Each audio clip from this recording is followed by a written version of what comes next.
دوستو آج کی ویڈیو میں ہم آپ کو اقبال اور ایما کے درمیان جرمنی میں پنپنے والی لو سٹوری کے بارے میں بتائیں گے۔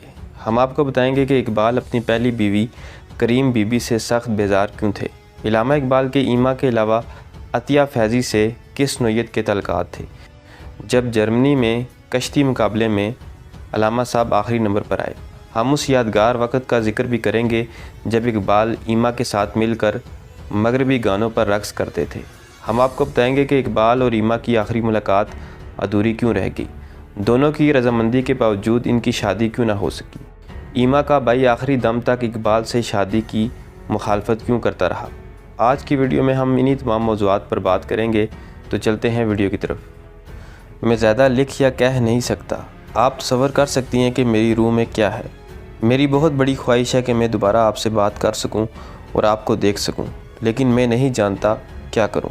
جو شخص آپ سے دوستی کر چکا ہو، اس کے لیے ممکن نہیں وہ آپ کے بغیر جی سکے۔ برائے کرم میں نے جو لکھا ہے اس کے لیے مجھے معاف فرمائیے۔ یہ خط علامہ اقبال کا ایما ویگیناسٹ کے نام جرمن زبان میں لکھے گئے متعدد خطوط میں سے ایک ہے۔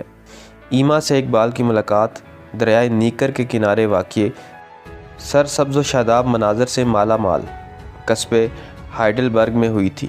ایک تو ماحول رومان پرور، اوپر سے اقبال بھرپور جوانی کے عالم میں، اور پھر حسین و جمیل ایما۔ حیرت کی بات یہ نہیں کہ ایک ہندوستانی شاعر کا دل ان پر آ گیا، نہ آتا تو حیرت ہوتی۔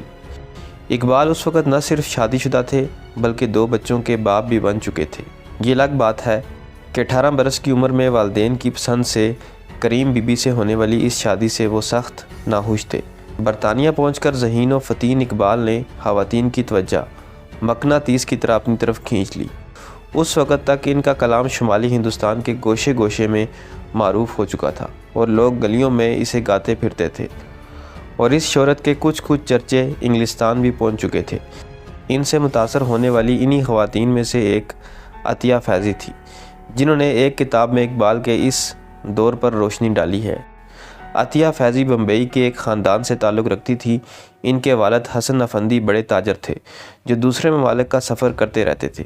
وہ روشن خیال تھے اور انہوں نے نہ صرف اپنی بیٹیوں کو اعلیٰ تعلیم دلوائی بلکہ ان پر پردہ کرنے کا دباؤ بھی نہیں ڈالا۔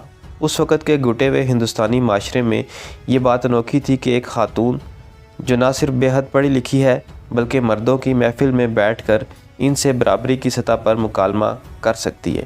یہی وجہ ہے کہ عطیہ نے اقبال کے علاوہ شبلی نعمانی کو بھی متاثر کیا، جس کی تفصیل شبلی کی حیات معشوقہ میں مل جاتی ہے۔ بعض لوگوں نے خیال ظاہر کیا ہے کہ شاید اقبال عطیہ کی محبت میں گرفتار ہو گئے تھے، لیکن ہمارے خیال سے ان کی عطیہ سے دوستی فکری سطح پر تھی اور وہ ان سے فلسفیانہ گفتگو کیا کرتے تھے۔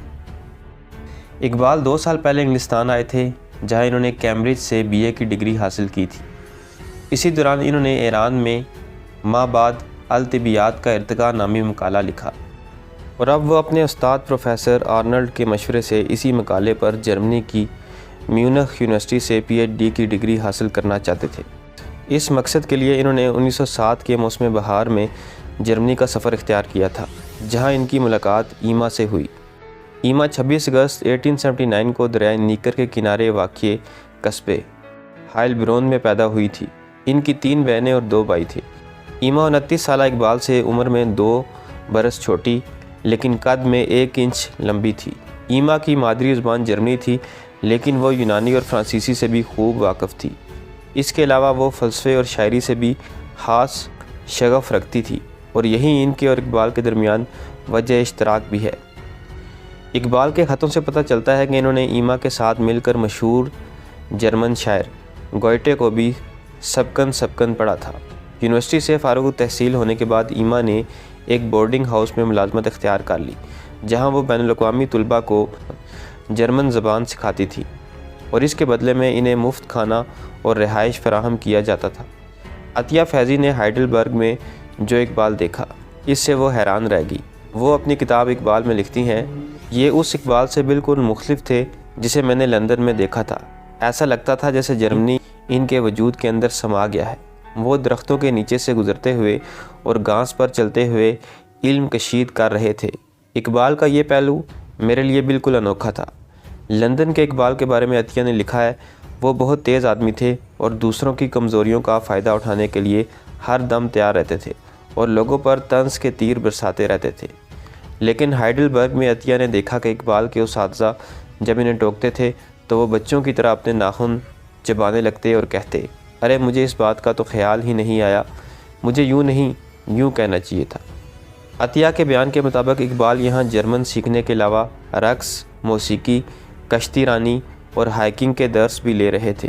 اسی دوران انہوں نے کشتی رانی کے مقابلے میں حصہ لیا تھا لیکن آخری نمبر پر آئے۔ عطیہ کی کتاب میں اقبال کی کشتی چلاتے ہوئے تصویر بھی ہے۔ عطیہ نے ایک دلچسپ واقعے کا ذکر کیا ہے جس سے ظاہر ہوتا ہے کہ معاملہ یک طرفہ نہیں تھا بلکہ ایما بھی اقبال سے بے حد متاثر تھی۔ ہوا یوں کہ ایما نے ایک دن اوپیرا گانا شروع کر دیا۔ اقبال نے ان کا ساتھ دینا چاہا لیکن مغربی موسیقی سے ناواقفیت کی بنا پر بے سرے ہو گئے۔ یہاں یہ کہنا ضروری ہے کہ اقبال نے بے حد عمدہ گلا پایا تھا، بلکہ ہندوستان میں ترنم سے مشاعرے پڑھنے میں انہوں نے خاصی شہرت حاصل کی تھی، اور جب وہ اپنا کلام اپنی سریلی آواز میں پڑھتے تو اس کی تاثیر دگنی چگنی ہو کر بڑے سے بڑے مجمع کو بہا لے جاتی تھی۔ لیکن جب وہ اوپیرا گاتی ہوئی ایما کا ساتھ نہیں دے سکے تو انہیں اس پر سخت خفت محسوس ہوئی اور وہ پیچھے ہٹ گئے۔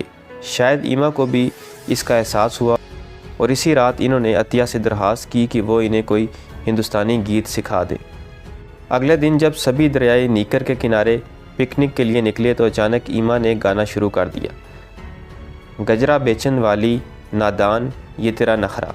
ایما کی زبان سے یہ گیت سن کر اقبال پر جو اثر ہوا ہوگا اس کا اندازہ لگانا مشکل نہیں ہے۔ عطیہ کے مطابق ایک دن ایما دوسری لڑکیوں کے ساتھ مل کر ورزش کر رہی تھی اور اقبال ٹکٹکی باندھ کر انہیں تکتے جا رہے تھے۔ عطیہ نے ٹوکا تو وہ کہنے لگے، میں فلکیات دان بن گیا ہوں، ستاروں کے جرمٹ کا مشاہدہ کر رہا ہوں۔ موسیقی کے علاوہ مغربی رقص بھی اقبال کی دسترس سے باہر تھا۔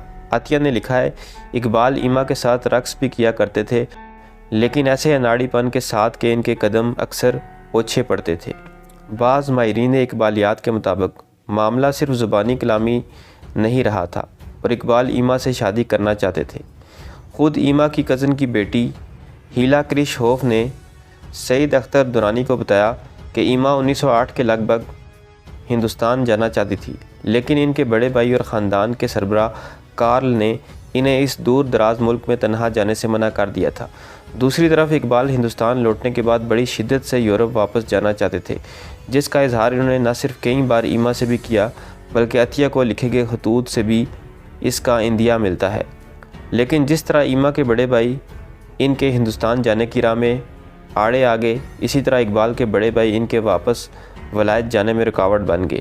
9 اپریل 1909 کو اقبال ایک خط میں لکھتے ہیں، میں کوئی ملازمت کرنا ہی نہیں چاہتا، میری منشا تو یہ ہے کہ جتنا جلد ممکن ہو اس ملک سے بھاگ جاؤں۔ سبب آپ کو معلوم ہے، میرے اوپر میرے بڑے بھائی کا اخلاقی قرض ہے جو مجھے روکے ہوئے ہے۔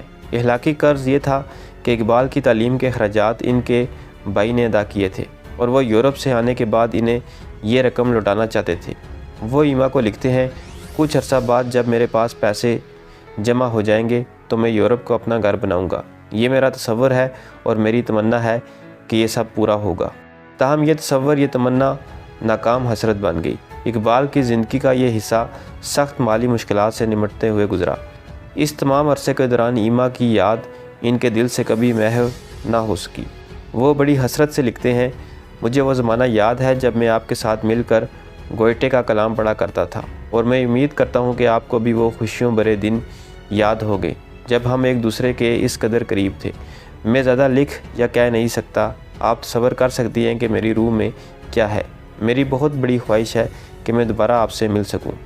ایما سے ملاقات کے 24 برس بعد 1931 میں گول میز کانفرنس کے لیے جب اقبال لندن گئے تو اس وقت بھی انہوں نے جرمنی جا کر ایما سے ملنے کی کوشش کی تھی، لیکن اس وقت تک پلوں کے نیچے سے بہت سا پانی بہہ چکا تھا۔ اقبال نے 2 مزید شادیاں کر لی تھی اور ان کے بچے جوان ہو گئے تھے، اس لیے یہ ملاقات نہیں ہو سکی۔ تو دوستو، یہ تھی میری آج کی ویڈیو پسند آئے تو چینل کو سبسکرائب کریں۔ ملتے ہیں اگلی ویڈیو میں۔ اللہ حافظ۔